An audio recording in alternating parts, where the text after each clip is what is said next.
Hello everybody. Welcome to the first Jurassic World Rebirth review.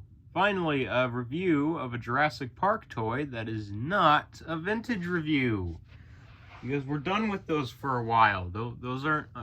we're done with those, okay? Don't ask for them. They're not coming back for a while. You guys voted for more modern stuff, even though one of you very clearly used a second account of to vote. I'm talking to you, Noah. You know what you did.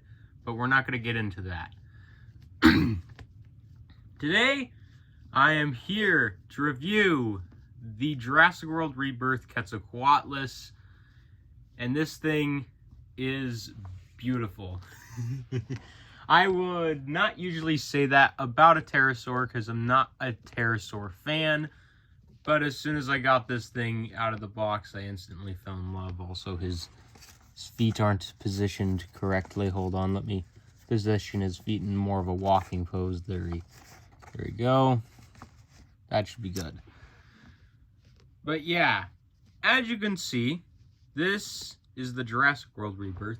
Quetzalcoatlus is, you are not seeing things. In fact, I'm pretty sure you guys are used to seeing this thing by now, because everyone's basically posted it about it. Including Andy's dinosaur reviews, as we all know. Oh, I also do have two other figures that I'm going to review. One, and then there's also a fourth figure I bought. It's just that this guy came in the box of two other smaller figures that I will be posting reviews of later. And then there's a big one that came in a separate box, which, in case you're wondering what that big one is, it's the D-Rex. Yes, I have the D-Rex. But I will not be posting a review on it because I don't want to get in trouble with Universal. So don't expect a review on that thing for a good while. As much as I would love to review that figure, I unfortunately do not want to get in trouble. And it just sucks that I can't review it. I would love to review the D-Rex, but I can't because of copyright reasons. And I know that many people say, oh, but you purchased it legally. Well, I don't know if that really means anything because it's not really meant to be out yet. And honestly, again, I don't want to get in trouble. So I'll most likely post a review on that thing when it actually releases, because when it releases, that's when I'll be able to post a review on it without getting in trouble. But yeah, anyways, let's get right into it. Starting at the head, as you can see here. It's different from the traditional Quetzalcoatlus head, which I actually really like. I like the difference in head sculpt for a Quetzalcoatlus, because I'm gonna be honest, I'm getting tired of the average Quetzalcoatlus design. It's very weird. I like this one. This one looks very unique and different, and just really sticks with me. But yeah, you can see some of those nice little orange splots that Mattel very clearly didn't try on. They kind of just put some orange on there and called it good. But you can also see some, what color is that? Kind of a tannish color, I guess. I don't know. On the beak there. And it's interesting. Part of me believes that that was supposed to be on the entire beak, but I guess Mattel just had to make some budget cuts. And honestly, I don't blame them for making budget cuts because, again, Mattel, they're releasing a lot of new stuff this year, and a lot of those things are obviously going to take up a good cost, like new sculpts and new mechanics and all that, you know. It's all not going to be exactly too cheap. Not to mention that Mattel is quite literally releasing, like, 4 larger toys this year on the large scale. Well, with the giant carnivores at least. Plus a Titanosaurus. So honestly, again, I'm not going to be surprised if they made some budget cuts, because they have a lot, because they are doing a lot this year. And and I totally understand. And a lot of people will criticize them for not giving their figures a lot of paint, but I won't, because again, they have a lot going on this year, and I will respect that. But also, you have some nice red around the eye there. Got the nice pointed beak. A little bit sharp right there. Luckily, the tip of the beak isn't very sharp. Also got some nice quills on the back there. I really like those. Those are really cool. And then, of course, as an opening and closing mouth. It's not posable. It's tied to an action feature that I will show you later. But as you can see, no sculpting in the top of the jaw there, but the bottom, as you can see there, has some nice sculpting on the tongue and the bottom jaw, and has the traditional kind of glossy look and flesh tones of the Quetzalcoatlus. It's kind of hard to show you what the inside of the mouth looks like, but you know, it is what it is. But you also got some nice white striping on there, and some nice some feather-like textures there as well, which I really, really like. And I especially love the red on the neck there. There's not a lot of it, but gosh darn it, it looks so good. I love the color on that. I love the red. And I don't know why, it just sticks out to me. And then you have some more feather texturing on the rest of the body. You also got some, obviously you got the claws. Gosh darn it. Bone Breaker just fell off the shelf, in case you're wondering what that sound is. Good thing he's durable. I don't know why he fell off, but I'll have to position him differently. And then you have the bottom there. As you can see, getting the wings spread out. As you can see, there's the bottom. Again, it's just got the basic mechanics and all that. And then you also got the feet, obviously. Got both of those. They show the Jurassic symbol and all that. They got some detail under them. And also, there's the scan code. And don't try to scan it, because as of me recording this video, the scan codes are not valid because the app hasn't updated yet. Also, we can't forget the wings. You obviously got the traditional feather texturing. Again, nothing different, but it does look pretty darn cool. There's the wings. Got some nice black and blue on there, and I really like that. It looks really cool. And they're made out of fabric. In case you're wondering what kind of fabric it is, it's not the same kind of fabric that the old Kenner toys, the old Kenner Pteranodon and Quetzalcoatlus have on their wings. The fabric is more made out of kind of the traditional material that a kite is made out of. Also, if you're wondering, yes, I did cut my hand right there. Cut my finger a little. I just whacked it against something by accident.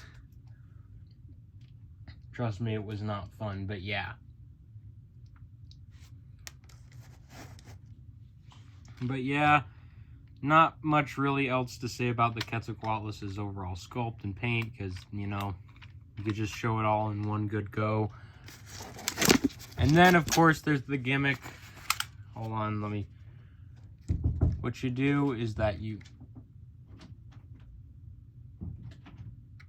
sorry about that. I forgot to put up my sign. Whatever. I'm going to just keep the video going because I don't feel like restarting the recording. Thank goodness nobody talked or anything. Just somebody opened the door without my permission.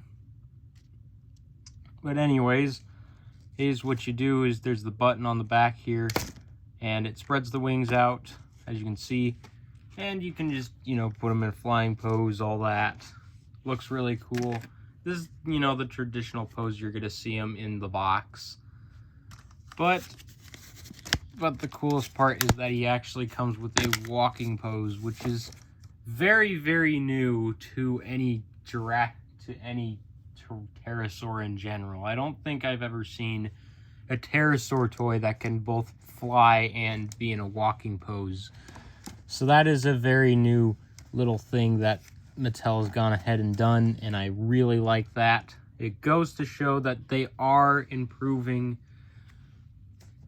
on their figures. I don't care how much shoot people give them. They are improving on their figures, and that's what matters, especially on their upcoming Indominus. Really excited for that thing. It's a real feel Indominus Rex, so I'm gonna be a sucker for it, obviously, because I'm an Indominus Rex fan. But also, you also got the button on the top right there, and as you could probably guess, it does the mouth opening. There's another roar. Sounds like it has 3 roars. Yeah, 3 roars, about 3. Now, I do have one negative about this figure, though. As perfect as it is, I do have one negative, however, and that's the fact that its wings are way too darn freaking trigger happy. Basically meaning, hold on. The foot upside down? No, it's not. All right. But yeah, the wings are too trigger happy, and what I mean by that is just a little tap could activate that wasn't supposed to happen. Just a little tap could just activate the wing just like that. So when you are posing this thing on your shelf, make sure that you are careful about that, because these wings will pop out extremely easily. So just make sure that you know, just make sure the wings are just make sure that you put it on a flat surface, or else the wings might just straight up activate, because even a surface that's just a little bit crooked or has like a little bump in it could activate the wings and make them open up. Unless you want to display this thing with its wings opened up. I personally don't, because it takes up way too much shelving. But in terms of comparisons, I brought out something that I don't usually bring out, and that's Roarivores for this, to show you how massive this Quetzalcoatlus is. Look at this thing. Look at it compared to the Majungasaurus. It is huge. It is dwarfing the Majungasaurus in obviously the height. In terms of the body mass, I would say they're pretty darn close. I would say the Quetzalcoatlus probably has a little bit more mass. But in terms of who's winning this fight, well, let's be honest, it really depends on who gets the first attack, who gets the first bite in. Because, you know, if Majungasaurus gets a hold of any of Quetzalcoatlus's wings, it's game over. Because Quetzalcoatlus isn't really meant to be a creature meant to fight on the ground. It's not really meant to fight the large or more powerful carnivores. So, yeah. Yeah. Watch up there. I'll look for my watch later. But anyways, another comparison is with the Series 2 Young T-Rex. Obviously, my Band-Aid's coming off. Gosh darn it. And Young T-Rex doesn't even want to stand up. That's new. But yeah, as you can see, Young T-Rex is smaller than the Quetzalcoatlus. He's actually a lot. The camera is actually making him look a lot smaller than he actually is next to it. Come on, stand up. There you go. But as you can see, there's your good size comparison. Again, the Quetzalcoatlus is quite a bit bigger. Well, not really. I would say they're about the same size as personally. If not, the Young T-Rex is just a tad bit larger. Another good comparison is the Beckel Spinex. because I felt like bringing him out. I felt like he would be a decent comparison. As you can see, the Quetzalcoatlus looks bigger, but in reality, the Beckel Spinex is technically the larger one because, you know, he's just got a lot more body mass and such, but, you know, the Quetzalcoatlus is definitely up there. And for another comparison, that being the last review, the Demon Carnotaurus, I still have not fixed his gap, by the way, unfortunately, but I'll get to it eventually. But yeah, as you can see, he is I would say he's pretty darn close to being about as tall as the Quetzalcoatlus. From this perspective, it doesn't look like it. He looks quite a bit smaller, but trust me, he is a pretty good size next to the Quetzalcoatlus.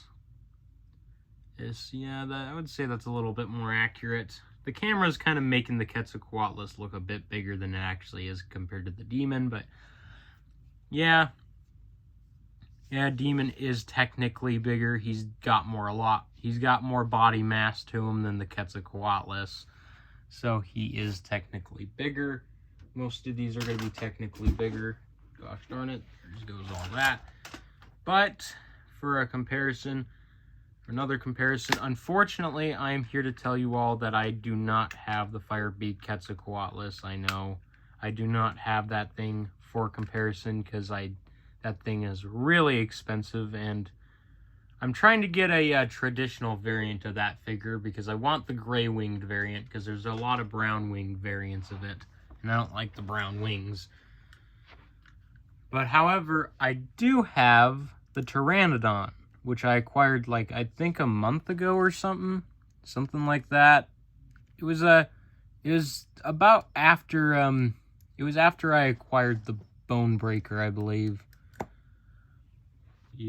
Yeah, actually, yeah, it was like after the time I acquired the Bone Breaker, wasn't it? But yeah, as you can see, the Quetzalcoatlus is bigger in terms of overall scale, but in terms of the wingspan, as we all know, this guy has, you know, fabric wings. This is a much softer and this is obviously made out of much softer fabric as opposed to these, which they're more of a kite fabric, while as this fabric is a lot softer and much more thin. But in terms of the wingspan, and if we put them next to each other, we're getting Quetzalcoatlus in a much more even out flying pose. In case you're wondering, the Quetzalcoatlus has like a wingspan of 24 inches from what I've heard. Well, this toy at least. I don't know if that's exactly accurate, but who knows? Anything could happen. But in terms of the wingspan, I'm here to tell you that the Quetzalcoatlus definitely has a much larger wingspan, as you can clearly see right here. There, his wings are folding up a little from hitting on the shelf, keeping him in that position, kind of folds his wings, so be aware of that. But yeah, as you can see, Quetzalcoatlus is bigger with the wingspan and everything. Its wingspan is quite a bit bigger in general. So, in case you want to know how big this thing is, there's your size. Again, it's bigger than the Pteranodon. In case you want a good idea of how big that wingspan is, here it is compared to the Beckel Spinex. As you can see, the wingspan is longer than the Beckel Spinex, so there's your idea of that. But I'm going to keep this guy in a walking position because I feel like the walking position is going to be the position that you usually keep him in, because we don't usually see that with the pterosaurs. But for another comparison, obviously here is the Habitat Defender Triceratops. I just realized his legs are in much stranger. There you go.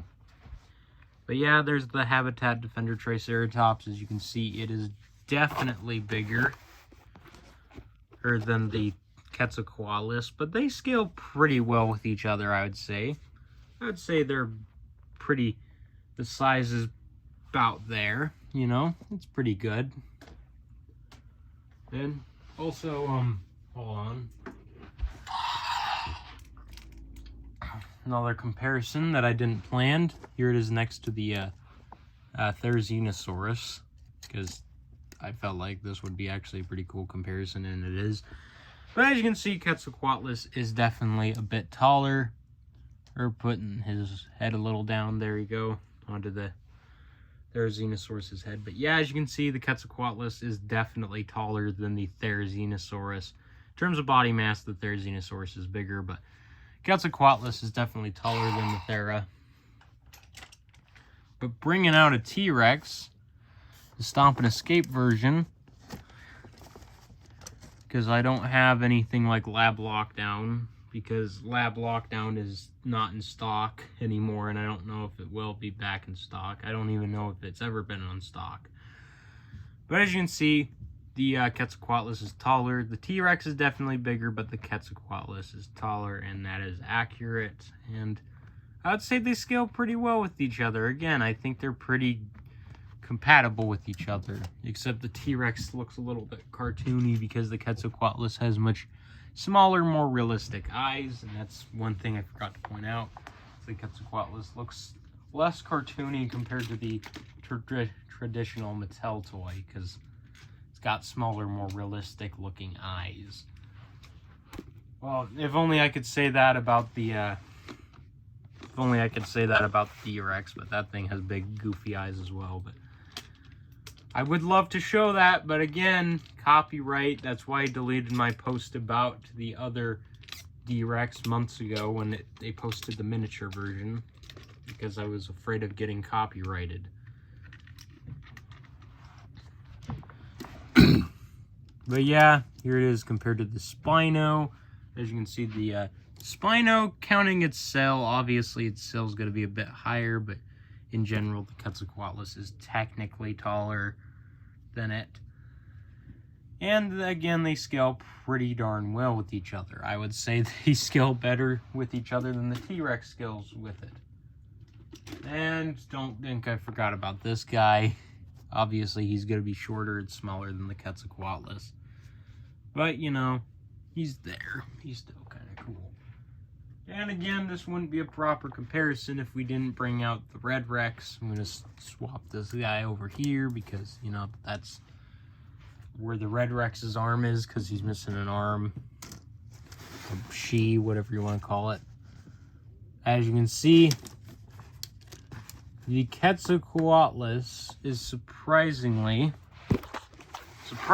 these two are about the same height, I would say. Maybe the Red Rex is just a little taller, but I would say they're about the same height. Well, unless you, I guess, put the T... Yeah, actually, no. I would say they're about the same height, personally. And obviously, the Red Rex is bigger, as it should be. It is meant to be the big one in the Mattel line. I mean, Kenner line. And comparing it to the Bull T-Rex... Oh, sorry. Just zoomed in by accident there. As you can see, the Bull T-Rex is superior in size. Not in height, but definitely in size. Although I feel like it would be superior in height if Kenner didn't make it in the hunch position that they did. Because I know for a fact that the original prototype for the Bull T-Rex was a lot more higher up from the ground. But the official thing is a lot lower to the ground for some particular reason. But as you can see, the Bull T-Rex dwarfs it in size and is still the king of the... and is still retains its crown. And you'll see if it retains its crown with the D-Rex or not when that review comes out in like a month or something. I don't know, because again, I don't want to get copyrighted, so I'm not going to be doing a review on that thing for a good while, because I want to do it when I'm allowed to do it.